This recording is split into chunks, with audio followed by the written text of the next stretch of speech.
Shalom keluarga damai dan sobat Samas yang dikasihi Tuhan. Sapaan Damai Sejahtera tanggal 22 Juli 2026 mengambil tema penyertaan Tuhan di tengah pergumulan Naomi. Sambutlah pimpinan Roh Kudus yang menerjemahkan kita untuk memahami sabdanya. Mari kita berdoa. Allah yang berdaulat dalam kehidupan kami, seringkali kami terjebak dalam keputusasaan karena derita yang tak kunjung henti. Hadir dan kuatkanlah kami agar bisa menghadapinya dengan kekuatan dari-Mu. Dalam nama Yesus kami berdoa. Amin. Keluarga damai dan sobat Samas, untuk memahami kisah Naomi, kita bisa membaca keempat pasal yang ada secara utuh. Namun hari ini saya akan membacakan Rut pasal 1 ayat 1-6 sebagai awal dari kisah Naomi dan Rut. Pada zaman para hakim memerintah, terjadi kelaparan di tanah Israel. Seorang dari Bethlehem di Yehuda bersama istrinya dan kedua anaknya laki-laki pergi ke daerah Moab untuk menetap sebagai pendatang. Nama orang itu Elimelech, nama istrinya Naomi, nama kedua anaknya Mahlon dan Kilion, semuanya orang Efrata dari Bethlehem di Yehuda. Mereka tiba di daerah Moab dan tinggal di sana. Kemudian Elimelech suami Naomi mati, meninggalkan Naomi dengan kedua anaknya. Keduanya memperistri perempuan Moab. Yang pertama bernama Orpa, yang kedua bernama Rut. Mereka menetap di sana kira-kira 10 tahun. Lalu Mahlon dan Kilion dua-duanya mati. Perempuan itu kehilangan kedua anaknya dan suaminya. Kemudian ia berkemas. Ia bersama kedua menantunya dan pulang dari daerah Moab. Sebab di daerah Moab ia mendengar bahwa Tuhan telah memperhatikan umatnya dan memberikan mereka makanan. Keluarga damai dan sobat Samas, kisah Naomi adalah potret nyata tentang penderitaan dan keputusasaan. Akibat bencana kelaparan di tanah Israel, Naomi beserta suaminya Elimelech dan kedua anak laki-lakinya terpaksa mengungsi ke Moab. Namun tragedi bertubi-tubi menghantamnya di tanah asing. Suaminya meninggal dan setelah 10 tahun berlalu, kedua putranya juga meninggal. Hari ini kita akan melihat 4 hal penting dalam kisah ini. Yang pertama, kepahitan dan kehilangan yang mendalam. Runtutan kemalangan ini membuat Naomi sangat hancur. Hingga saat pulang ke Bethlehem, ia tidak lagi mau dipanggil Naomi, melainkan Mara yang berarti pahit. Ia merasa bahwa Tuhan memulangkannya dengan tangan kosong, menentangnya dan mendatangkan malapetaka baginya. Seringkali saat menghadapi penderitaan, kita seperti Naomi yang salah mengartikan kesulitan sebagai hukuman atau tanda bahwa Tuhan membenci kita. Padahal kesukaran hidup tidak selalu berarti Allah meninggalkan kita. Kepahitan dan kehilangan seperti apakah yang sedang Bapak Ibu saudara-saudara alami pada saat ini? Yang kedua, kita belajar tentang Tuhan bekerja melalui kesetiaan orang lain. Meski Naomi merasa bahwa Allah telah meninggalkannya, Tuhan senantiasa memperhatikan dan bekerja melalui orang lain untuk menolongnya di saat-saat paling gelap. Hal ini terbukti dengan kehadiran Rut sang menantu.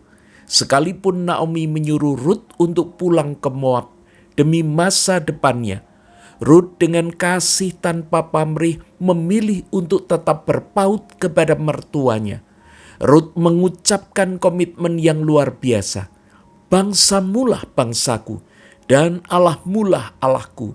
Kesetiaan Rut ini sejatinya adalah alat perlindungan Tuhan, sekaligus buah dari teladan iman yang selama ini ditanamkan Naomi kepadanya.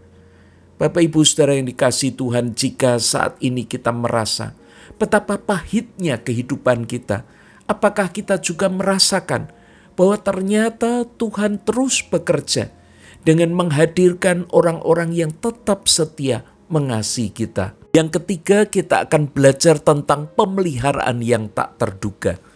Ladang Boas merupakan bukti penyertaan Tuhan yang tak terduga dan luar biasa. Saat Rut pergi mencari sisa bulir jelai untuk makan mereka, secara kebetulan ia sampai ke ladang milik Boas, seorang yang kaya raya yang masih kerabat dari almarhum Elimelek. Boas tidak hanya mengizinkan Rut untuk memungut jelai, tetapi juga melindungi dan memujinya karena telah datang bernaung di bawah sayap Allah Israel. Ketika Rut pulang membawa banyak gandum dan menceritakan kebaikan Boas, mata rohani Naomi mulai terbuka kembali. Pandangan pesimisnya berubah. Ia mulai menyadari bahwa Allah tidak menahan kasih setianya. Dengan pengharapan barunya, Naomi berseru bahwa Boas adalah salah seorang yang wajib menebus keluarga mereka. Bapak, Ibu, dan saudara yang dikasihi Tuhan, apakah kita juga bisa melihat dan merasakan bahwa Allah terus memelihara kita, bahkan pemeliharaan yang tak terduga itu terjadi di dalam kehidupan kita? Hal yang keempat, bagian terakhir ini menunjukkan tentang penebusan dan pemulihan penuh. Keluarga Damai dan Sobat Samas, melalui tuntunan Naomi, Rut memohon perlindungan dari Boas. Boas akhirnya menebus dan membeli kembali tanah milik keluarga Elimelek, serta menikahi Rut. Dari pernikahan yang penuh anugerah ini, lahirlah seorang anak laki-laki bernama Obed, yang kemudian membasuh habis kepahitan Naomi. Para perempuan Bethlehem bersuka cita bersamanya, memuji Tuhan yang telah menolong Naomi dengan menghadirkan penebus yang menyegarkan jiwa dan memeliharanya di masa tua. Bahkan kemudian pemulihan ini membawa dampak kekal, karena Tuhan memakai garis keturunan ini hingga lahirlah Raja Daud, dan berlanjut terus sampai kepada kelahiran Yesus Kristus, Sang Penebus sejati yang lahir ke dalam dunia. Keluarga Damai dan Sobat Samas, ketika Allah datang untuk menebus kita, untuk memulihkan kehidupan kita, apakah dengan tangan terbuka kita menyambutnya, atau justru kita menampiknya? Kita merasa bahwa kehidupan yang terlalu pahit ini tidak mungkin ditebus. Dan kalau itu terus terjadi di dalam kehidupan kita, maka kehidupan kita tidak akan pernah berubah. Lihatlah bahwa tangannya terulur dan dia siap untuk datang, menebus dan memulihkan kehidupan kita. Ini merupakan bagian pelajaran yang penting yang menunjukkan bahwa penyertaan Tuhan di tengah pergumulan yang berat itu sungguh-sungguh terjadi. Mari kita melihat tentang refleksi yang indah yang Tuhan berikan melalui kisah ini. Orang percaya bisa saja mengalami kesusahan besar dalam hidupnya. Namun Allah dengan penuh kasih, Dia terus bekerja di balik layar. Bahkan Dia datang untuk menebus kita, memulihkan kehidupan kita secara utuh dan penuh. Kita mungkin tidak memahami pelajaran saat penderitaan itu terjadi. Namun Allah tak pernah berhenti. Dia terus mengatur berbagai peristiwa untuk memelihara kehidupan yang berujung pada keteguhan iman, kebaikan, dan berkat. Di balik derita, sayap Tuhan selalu terbuka untuk melindungi dan memulihkan umat-Nya. Kini yang menjadi bagian kita, apakah kita siap untuk menyambut itu?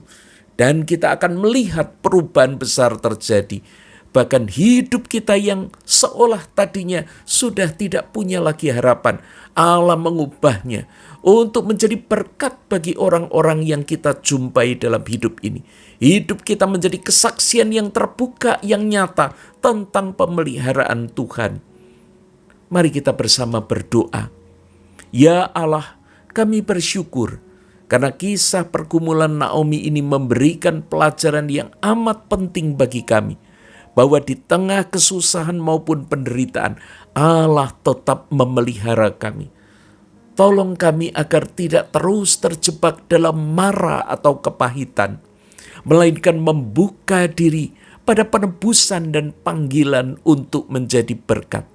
Dalam nama Yesus kami berdoa. Amin.